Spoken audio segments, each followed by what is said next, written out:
Vous écoutez RCJ Midi, c'est l'heure de lire la politique avec Luce Perrault. Monsieur le Premier ministre, cher Manuel Valls, votre dernier livre est un livre très personnel, très intime, dans lequel vous évoquez les grandes étapes de votre vie, de votre enfance à aujourd'hui. Et peut-être qu'on pourrait résumer un peu tout cela, c'est partir, revenir. Toute votre vie a été rythmée par des allers-retours de votre famille, italo-espagnole, entre Paris et Barcelone, de la France à l'Espagne. Expliquez-moi pourquoi, tout d'un coup, vous, si pudique, si réservé, vous avez eu le besoin d'expliquer tout cela. Cher Luce Perrault, sans doute, après des années d'engagement politique, de responsabilité, d'une course, le temps passe vite et trop vite, mais entre cet engagement à l'âge de 18 ans au sein du Parti socialiste pour soutenir Michel Rocard jusqu'à mon départ vers Barcelone, eh bien, c'est 40 ans d'action politique où peut-être on ne se donne pas suffisamment le temps de la réflexion, du recul. Et après ces presque 3 ans passés à Barcelone, avec des changements dans ma vie public comme dans ma vie personnelle, j'ai eu besoin d'écrire ce livre, qui est en effet un livre personnel, intime, avec la pudeur qui s'impose. Celle que l'on vous connaît. Mais c'est une forme de catharsis, où c'est l'occasion, au fond, de se livrer, de dire, bon, aux Français de me connaître davantage, mes passions pour la France, ma passion pour la France, et de comprendre qui je suis. Et vous avez... C'est très joliment dit, vous avez raison de souligner qu'une partie de ma vie est faite de ces allers-retours entre ces différentes cultures, mais au fond, pour dire quelque chose qui pour moi est définitif, mon amour pour la France. Et vous avez choisi la France, puisque vous êtes né enfant de réfugiés, votre père était des réfugiés espagnols, votre mère italo-suisse, et à 18 ans, tout d'un coup, vous avez réalisé que vous n'étiez pas vraiment français. Ça a été un choc, on a l'impression que pour vous, ça allait de soi. Je suis un mélange de cultures. Chez moi, on parlait catalan. D'ailleurs, je parle toujours catalan avec ma mère, avec ma sœur, avec Susana, mon épouse, avec beaucoup d'amis. On parlait aussi espagnol, parce que mon père était ami de José Bergamín, un grand philosophe espagnol. Ou italien aussi d'Alero Carpentier, le grand écrivain cubain. Italien aussi, même si à la fin, on évitait de parler trop de langues, parce que quand on est très jeune, on n'en parle plus aucune à la fin. Mais j'étais français par l'école de la République que je fréquentais dans le 4e arrondissement, par mes amis, par mes lectures, bien évidemment, et avant les différentes écoles primaires de ce quartier. Et puis à 16 ans, d'ailleurs, je m'aperçois que je ne suis pas français, puisque je dois demander une carte de séjour et je dois passer par cette procédure relativement longue, un questionnement de la part de la police, qui m'interroge d'ailleurs, c'est un vieux formulaire, je ne sais pas de quand il date, sur les mœurs de mes parents. Je me retrouve à la préfecture de police de Paris avec, évidemment, dans des conditions épouvantables. Ils avaient fui leur pays, les Cambodgiens, les Vietnamiens qui fuyaient les dictatures communistes. Donc voilà. Et c'est pour ça qu'à 18 ans, à partir de 18 ans, je décide, parce que je ne l'ai pas automatiquement, je ne suis pas né en France, contrairement à ma sœur, mes parents sont étrangers, de devenir français. Et donc j'ai appris, c'est le sens de ce livre aussi, à devenir français grâce à mes parents, à la culture, à la langue, à l'école de la République. Mais beaucoup grâce aussi à l'engagement politique, parce que l'engagement politique a fait de moi un Français, et un Français qui a ensuite exercé de hautes responsabilités. Avec des valeurs qui sont très particulières à la France. Ce que vous révélez aussi, c'est la place très particulière que les livres ont eue dans votre enfance, depuis toujours. Pas de télé chez les Valls. Non, moi, j'ai été élevé dans une famille modeste sur le plan financier. Mon père avait acquis un atelier dans le 4e arrondissement, qui était un quartier extrêmement populaire dans les années 60 et 70. Et la baignoire était dans la cuisine, mais qui était très riche intellectuellement.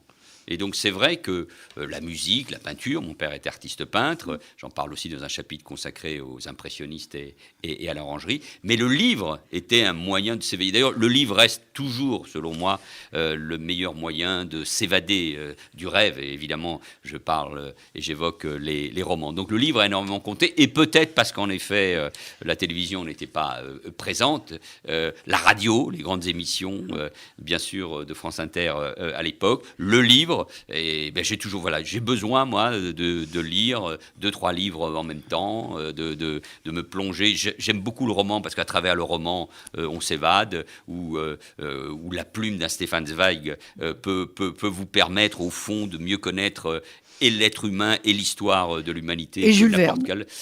Jules Verne, c'est ma télé de gamin, oui. C'est 2 ans de vacances, c'est les enfants du capitaine Grant, et puis parfois après, ce seront des livres plus politiques, comme Les naufragés du Jonathan, l'histoire d'un anarchiste qui cherche à construire sur une île une société parfaite. Ça n'existe pas et ça se termine évidemment dramatiquement. Oui, Jules Verne, bien évidemment. Alors, il y a une autre passion dans votre vie que vous partagez avec beaucoup de Français, le football. Oui, que je partage avec des milliards d'êtres humains, bien évidemment. Oui, le football, j'en parle d'abord parce que je suis un dingue de foot. Mon club, c'est le FC Barcelone depuis toujours. Le Barça. L'hymne a été écrit par Manuel Valls. Ça n'est pas moi, je vous rassure. C'est un cousin de mon père. Parce que le foot, en même temps, c'est un sport populaire, c'est un sport de passion. C'est un sport qui permet à un gamin de devenir un personnage adulé. On joue le foot dans des stades extraordinaires, mais aussi sur une plage ou sur un terrain vague. Et puis aussi, je dis que, attention, le foot, on a voulu faire dire beaucoup de choses. C'est un sport très politique, très politisé, et j'évoque en effet cette France de 98, Black Blamber, où on a cru que c'était la réconciliation enfin atteinte dans la diversité française. On s'est trompé, et 2 ans après, les sifflets lors du match France-Algérie, match amical voulu par Zinedine Zidane, sifflets à la Marseillaise, montrent la rupture au fond avec une partie de la jeunesse qui siffle la Marseillaise et qui au fond crie sa haine à l'égard de la France.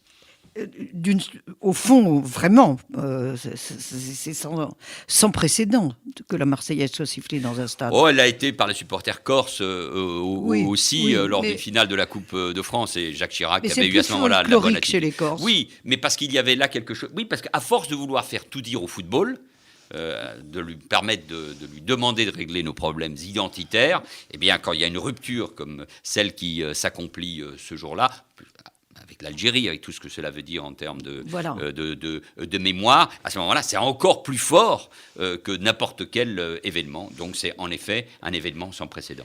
Et vous expliquez aussi très bien lors de cette Coupe du Monde, vous êtes auprès de Lionel Jospin, qui est alors Premier ministre de cohabitation de Jacques Chirac, et vous expliquez que, contrairement à Jospin et à vous, vraiment, Chirac ne connaît rien au foot, mais comme homme politique, quel talent pour récupérer, pour montrer, pour fraterniser.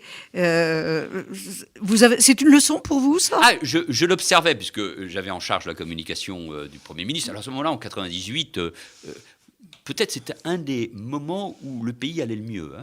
On accueillait cette Coupe du Monde. L'économie allait mieux. La croissance revenait grâce au talent du ministre de l'économie et des finances. À l'époque, c'était Dominique Strauss-Kahn. Le gouvernement, c'était la Dream Team. Donc, comme une équipe de basket chère à Lionel Jospin, ça marchait très bien. Il y avait de l'optimisme qui était revenu. Et en plus, il y a eu cette Coupe du Monde gagnée par la France. Mais j'observais la stratégie de Jacques Chirac et derrière celle de sa fille, Claude Chirac. Je me rappelle d'ailleurs, je voyais Jacques Chirac emprunter. Je me rappelle qu'il avait dû lire même les 3 lignes ouvrant la Coupe du Monde. Mais au fur et à mesure que nous avancions, et notamment évidemment le jour de la finale, il avait sous sa veste le maillot de l'équipe de France. Tel un ressort, il bondissait à chaque action et bien sûr à chaque but de l'équipe de France. Et Jospin, à côté, qui connaît bien le foot, mais avait l'air un peu emprunté, rigide, un peu raide, bien évidemment, face à un Jacques Chirac qui lui... L'austère ne savait pas se marrer quand non, il fallait. Et puis, il y a cette phrase belle et terrible de Michel Platini, je lui reprochais d'ailleurs à l'époque à Michel Platini, qui disait que Jospin aimait le sport et Jacques Chirac les footballeurs. Les sportifs et en l'occurrence les footballeurs. Moi j'ai passé une finale de Coupe du Monde extraordinaire auprès d'un personnage, je me suis dit mais tiens je le connais, je me suis rendu compte que c'était Grégory Peck, donc pour moi qui est un grand copain de Chirac, ce grand acteur hollywoodien, et pour moi la soirée était déjà magnifique. La victoire de l'équipe de France. C'était 2 légendes. C'était la légende du foot et la légende du cinéma. Et puis alors la vraie passion dans votre vie, bien évidemment, c'est la politique. Vous tombez dedans tout petit, à l'UNEF. Non, je suis tombé d'abord vraiment au sein des jeunes socialistes à Oui, Tolbiac, avant, à l'université oui. de Paris 1, où j'ai rencontré mes amis Alain Boer et Stéphane Fuchs. Nous avons, il y a encore quelques mois, célébré nos 40 ans d'amitié. C'est une vraie amitié profonde. Je me suis aussi engagé dans le syndicalisme étudiant, à l'époque l'UNEF indépendante et démocratique, qui réunissait des mitterrandistes, des rocardiens, des trotskistes, vous vous rendez compte. C'est là où j'ai connu Jean-Marie Le Guen, Jean-Christophe Cambadélis, Julien Drey, Harlem Désir. Bon, on était encore au fond, je ne le savais pas, mais dans un autre monde. C'était le monde de Yalta, des deux blocs, le monde occidental face au bloc soviétique. Il y avait encore l'esprit de mai 68, barricadait Tolbiac parce qu'on craignait l'arrivée de l'extrême droite. Ça n'arriverait que rarement. Il y avait au moins une dizaine de groupes trotskistes. C'est là où j'ai commencé à connaître ce qu'était le trotskisme et les lambertistes. C'était pour moi un étonnement. J'ignorais qu'il y avait autant de partis qui se réclamaient ainsi de cette idéologie, partis groupusculaires. Mais bon, c'était une autre. J'ai jamais aimé trop le syndicalisme étudiant et je me suis surtout engagé, moi, dans la vie politique. Et très vite, j'ai acquis des responsabilités au sein de l'équipe de Michel Rocard et parmi les jeunes socialistes. Alors, et pourquoi Rocard et pas Mitterrand ? J'ai été élevé dans le rejet des totalitarismes. Le fond, quand même, des conversations, de l'ambiance chez moi, c'était la guerre d'Espagne, que mon père avait connue très jeune, et notamment la guerre civile, au sein de la guerre civile à Barcelone, qui a miné le camp républicain face au franquisme. Le rejet, évidemment, du fascisme, du franquisme. La guerre d'Espagne était, au fond, le premier terrain de jeu des fascismes italiens et allemands, mais aussi le stalinisme. Le stalinisme qui poursuivait tous ceux qui étaient démocrates. Et donc, pour moi, c'était la modération. Moi, j'étais très vite, très jeune, un jeune social-démocrate ennuyeux. Je n'ai jamais adhéré au Parti communiste, jamais, je vous l'ai dit, à une formation d'extrême gauche. Et pour moi, les références à l'époque, c'était Felipe González, Willy Brandt, Olof Palme. Pour moi, Mitterrand était un homme politique d'un autre temps. L'alliance avec le Parti communiste me semblait dangereuse. Non. Plus tard, cette relation avec Bousquet qui m'a fait évidemment sortir de mes gonds. Mais à ce moment-là, et Rocard était pour moi en plus le jeune politique. C'était un peu le Kennedy français. Enfin, il y en a eu d'autres. Mais c'était, voilà, il représentait une forme de renouvellement. Je l'avais vu, j'avais 16 ans entre les deux tours des élections législatives, un soir de défaite de la gauche. Donc je me suis allé vers lui, je me suis rendu compte que ça allait être plus compliqué. J'ai fait la campagne de François Mitterrand. Et ensuite, j'ai eu surtout la chance de pouvoir très vite côtoyer Michel Rocard et de travailler avec lui et d'être en 88 à son cabinet. À Matignon. À Matignon, j'étais très jeune, mais ça a été pour moi une manière déjà d'apprendre énormément. Oui, mais vous avez raison. Moi, je suis un politique jusqu'au bout des doigts. Comme un journaliste qui est journaliste jusqu'à la fin de sa vie, moi, je sais que je mourrai politique, parce que j'aime la politique, j'aime l'action. Je ne crois pas aux fadaises du nouveau monde qui remplace l'ancien monde. Je pense que la politique, c'est un parcours. Startup Nation, ça veut rien dire. Ah, Startup Nation, ça veut dire quelque chose pour définir Israël. Nous l'avons évoqué. Mais nous, c'est l'ancien monde. Il y a toujours eu un débat entre les anciens et les modernes depuis les philosophes grecs. Mais je pense que la politique, c'est aussi le fruit d'un parcours, d'une expérience. Alors on ne connaîtra sans doute plus les carrières politiques à la Mitterrand ou à la Chirac, mais en tout cas on a besoin de cette expérience, de ces racines, de ce lien avec l'histoire, avec la culture, et je pense que la table rase est toujours dangereuse pour nos démocraties. Vous savez, moi, même si elle est imparfaite, je crois, et je le dis dans le livre, à cette alliance incroyable entre la démocratie, l'économie de marché à condition qu'elle soit régulée par un État social, avec la culture. C'est quoi notre civilisation ? On la partage au fond en Europe, en partie aux États-Unis, en Amérique, en Israël. C'est la tolérance, ce sont les droits de l'homme, c'est le respect surtout de la personne humaine. Et ça fonde une civilisation, et cette civilisation, il faut la défendre, c'est de la démocratie et de l'état de droit. Ça ne veut pas dire qu'il ne faut pas se renouveler, ça ne veut pas dire qu'il ne faut pas des changements, ça ne veut pas dire qu'il ne faut pas des coups de balai, parfois, bien évidemment, ça, ce sont les citoyens qui décident. Mais la démocratie aussi, elle est profondément ancrée dans un pays, et c'est pour ça, mais c'est normal, moi, à 58 ans, avec la carrière politique qui était la mienne, que je plaide pour l'expérience. Je le disais tout à l'heure à des amis en rigolant, Biden est pour moi maintenant un horizon que je veux atteindre.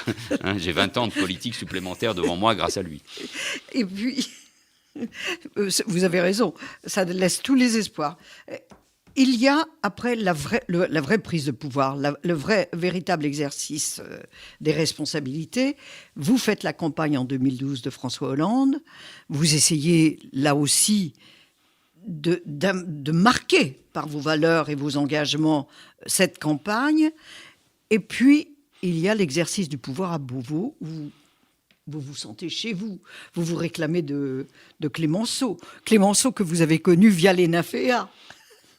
Oui. Tout ça est très étonnant. Vous avez raison de souligner l'exercice du pouvoir. J'avais d'ailleurs commis un livre en 2010 qui s'appelait Pouvoir, qui je jouais sur les mots, l'exercice du pouvoir et pouvoir agir.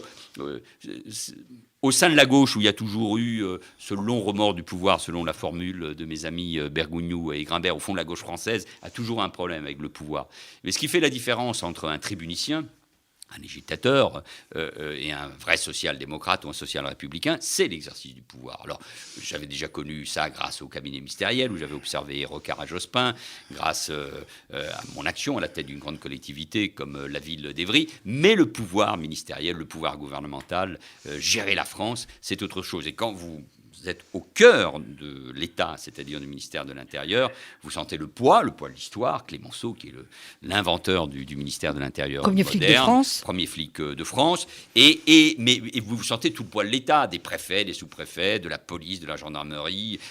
Il y avait déjà les prémices de la menace terroriste. Et donc, c'est autre chose. Vous passez à un autre niveau. Mais pour un politique comme moi, qui aime ce pays, qui aime l'exercice du pouvoir, qui aime changer les choses, et parce qu'avec d'autres, et notamment les élus locaux, j'avais permis au Parti socialiste de changer sur les questions de sécurité, oui, j'étais vraiment chez moi, si je peux dire. Je me sentais très à l'aise dans ce ministère essentiel. Et puis, Matignon, que vous retrouvez. Oui, Matignon, j'ai toujours dit, en rigolant, bien sûr, qu'on m'a nommé parce que je connaissais très bien Matignon, ses huissiers, Rocard, sa cuisine, ses bureaux, son parc, qui était l'un des plus beaux de France, mais au-delà de la Les galéjade. conciliabules au fond vers la rue Babylone. Oui, il y a ce qu'on appelle le kiosque à musique. Le pavillon de musique qui permet effectivement des rencontres discrètes. Mais je connaissais Matignon, je suis rentré plus angoissé, parce qu'il faut toujours douter. À Beauvau, je suis rentré à Matignon déjà avec 2 ans d'expérience au gouvernement. J'étais sans doute prêt, mais en rentrant, avec une très bonne équipe dirigée par Véronique Bédague, qui était la première et la dernière femme directrice de cabinet d'un Premier ministre, faut-il le souligner, et une équipe de très haut niveau. Je me suis rendu compte très vite que ça allait plus difficile. À l'intérieur, j'étais dans mon couloir et je ne voyais pas comment les choses se dégradaient au sein de la majorité. Et je me suis retrouvé Premier ministre, mais déjà avec les frondeurs. On a souvent raconté que les frondeurs, c'est moi qui les avais créés. Pas du tout. Non. C'est sur les questions européennes. 2 ans avant, il y avait déjà eu, et François Hollande n'aurait jamais dû accepter cela, il y avait déjà eu des votes différents de ceux de la majorité sur la question de l'Europe. Bon, donc, je me suis rendu compte que ça allait être très difficile. Et quelques semaines après, j'avais déjà évoqué, vous vous rendez compte, la possibilité de la mort de la gauche, en tout cas du Parti socialiste, dans un conseil national du Parti socialiste, tant j'étais conscient que... De la fracture. De la fracture et du fait que toutes les contradictions que nous avions accumulées pendant 10 ans, sinon plus, par paresse intellectuelle, pour ne pas avoir repensé le monde, en surfant sur l'anti-sarkozysme. C'était facile, ça nous permettait de gagner les élections locales sans réfléchir. Toutes ces contradictions nous explosaient à la figure. Vous avez évoqué les attentats, mais vous n'avez pas été ménagé quand même. Charlie Hebdo, vous découvrez l'horreur physique. Vous avez dû vous rendre sur place, être confronté à la vue des cadavres. C'est terrible. Ensuite, le Bataclan, ensuite l'hypercachère, et vous rendez hommage au GIGN. Et à 2 héros, dites-vous, Jean-Michel Fauvergue et Stéphane Favier, et Denis Favier, pardon.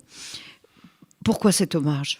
Ouais, parce que les Français ont-ils conscience je crois, du rôle essentiel de la gendarmerie, de la police pour les protéger ? Je suis convaincu. D'abord, moi j'ai subi ça, mais ce sont d'abord les Français. D'abord, je veux qu'on pense toujours aux victimes, parce qu'on les oublie. C'est pour ça que j'ai voulu créer d'ailleurs un secrétariat d'État aux victimes, parce que surtout après les attentats du Bataclan et les terrasses de Paris, je me suis rendu compte que nous allions vivre avec des centaines et des centaines de victimes. Les victimes elles-mêmes, il y a eu Nice après. Leurs proches, voilà, bien sûr, mais entre...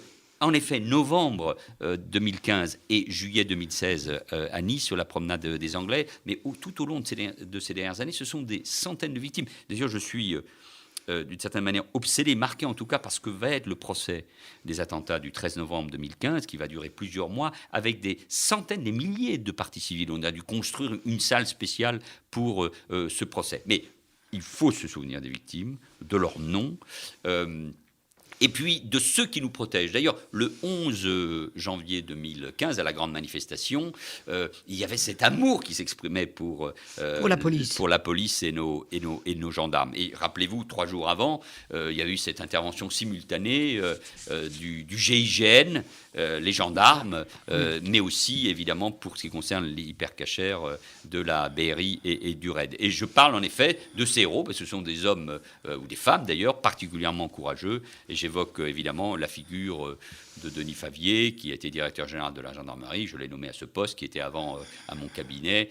Parce que toutes les valeurs qu'il porte sont, je crois, aussi des valeurs de la France, et qu'on a besoin de ces héros, de ces hommes, de ces femmes courageux qui sont en première ligne face au terrorisme.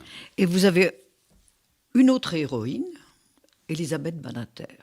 Ça n'a pas dû être facile pour vous de naviguer entre Sylviane Agacinski et Elisabeth Badinter. Oui, je l'évoque. Alors, des femmes de caractère, d'ailleurs opposées, par exemple, sur la gestion de la gestion pour autrui de la GPA, mais de femmes d'une très grande intelligence. J'évoque cette France que j'aime et ce couple étonnant que forment Robert et Elisabeth Badinter. Je parle d'une aristocratie sans particules, d'une aristocratie républicaine.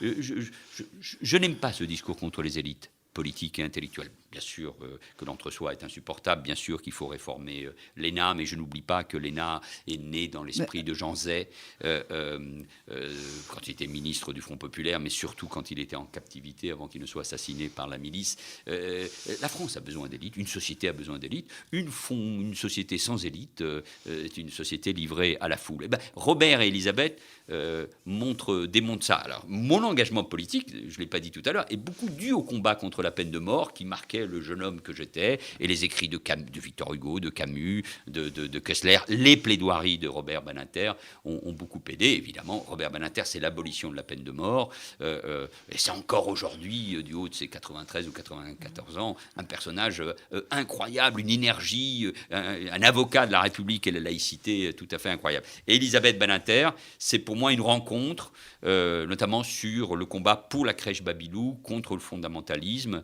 et c'est l'intransigeance à travers son beau visage, ses yeux bleus, qui vous regardent toujours et qui vous impressionne. Mais c'est aussi l'historienne, celle qui écrit sur la mère de Marie-Antoinette, oui, Marie-Thérèse, sur le XVIIIe siècle. C'est aussi une intellectuelle qui pense à la question de la maternité. Mais pour moi, il y a un texte fondateur d'Elisabeth Badinter et qui montre toutes les difficultés de la gauche à partir de 1989 sur l'affaire du voile de Creil. Et le texte d'Elisabeth Badinter, d'Alain Finkielkraut, d'Elisabeth de Fontenay, de Régis Debray et de bien d'autres, en disant attention, on est en train de céder. Et quand on ne se bat plus pour les valeurs de la République et la laïcité, quand on accepte et qu'on considère que c'est tout à fait progressiste que des femmes ou des filles soient voilées, alors à ce moment-là, on perd le sens des choses, le sens du combat et des valeurs. Et ce texte est prophétique. Il marque, je crois, une césure qui ira s'amplifiant tout au long des décennies qui suivront. J'étais, lors de votre discours d'ouverture, j'étais dans l'hémicycle. D'investiture, oui. Oui, pour le discours d'investiture. C'était votre deuxième discours d'investiture. Un hémicycle qui vous acclame debout. Ça n'était jamais arrivé. Le 13 janvier. Le 13 janvier. Mm-hmm. Ça n'était jamais arrivé. Celui que vous appelez votre deuxième discours d'investiture. Absolument. Oui. Ça n'est jamais arrivé depuis le discours sur la nouvelle société de Jacques Chaban-Delmas. Vous, naturalisé français à 18 ans, qu'avez-vous ressenti à ce moment-là ? En fait, pour être exact, c'est mon troisième discours d'investiture, parce qu'il y avait celui que j'explique, Oui. en avril 2015. J'ai dû, après le départ d'Arnaud Montebourg, Ah oui. que vous receviez il y a quelques jours, et la nomination d'Emmanuel Macron, redemander la confiance au Parlement en septembre 2014. Et puis, il y a ce troisième discours, qui est évidemment, pour les raisons que j'évoquais tout à l'heure, tout à fait différent et fondamental. J'ai ressenti une émotion incroyable, parce que, évidemment, nous vivions avec le choc des attentats de Charlie, de Montrouge et de l'hypercachère, parce que je voyais que sur un certain nombre de sujets, je pense notamment à la montée de l'antisémitisme, j'avais raison, donc j'étais porté par quelques jours. Mais c'est d'ailleurs, c'est la première qui fait une référence au discours de Chaban sur la nouvelle société, qui a signé le début de ses ennuis. Et la rupture progressive avec Pompidou. Oui. Eh bien, Philippe Val, quelques semaines après, ou quelques mois après, m'a dit, écoute, ce discours est extraordinaire, mais il a signé pour toi le début de beaucoup d'ennuis. Parce que tu t'es fait beaucoup d'ennemis, évidemment, les ennemis de la République. Donc j'ai raison. Vous avez raison. Et deux, parmi aussi tes amis politiques. Parce qu'à ce moment-là, tu es apparu comme quelqu'un, je ne parle pas du président Hollande, mais tu es apparu comme quelqu'un qui devenait dangereux. Tous ceux qui pensaient que ce petit Espagnol ne pouvait aller plus loin et qu'il était là par hasard, devenaient à travers ce discours s'identifier au fond à l'histoire et au combat républicain et devenaient dangereux. Si j'ai chuté, j'y ai ma part de responsabilité, bien évidemment, et les événements y ont aussi beaucoup contribué. Mais il y a eu de cela. J'étais devenu celui qu'on devait politiquement abattre. Alors, vite, parce que voilà, l'heure tourne. Vous aimez aussi la France de Gérard Depardieu, que vous défendez, le grand Gégé. Vous aimez la France de Desproges. Vous aimez la France de Blanche Gardin. Ces trois-là, pas par hasard.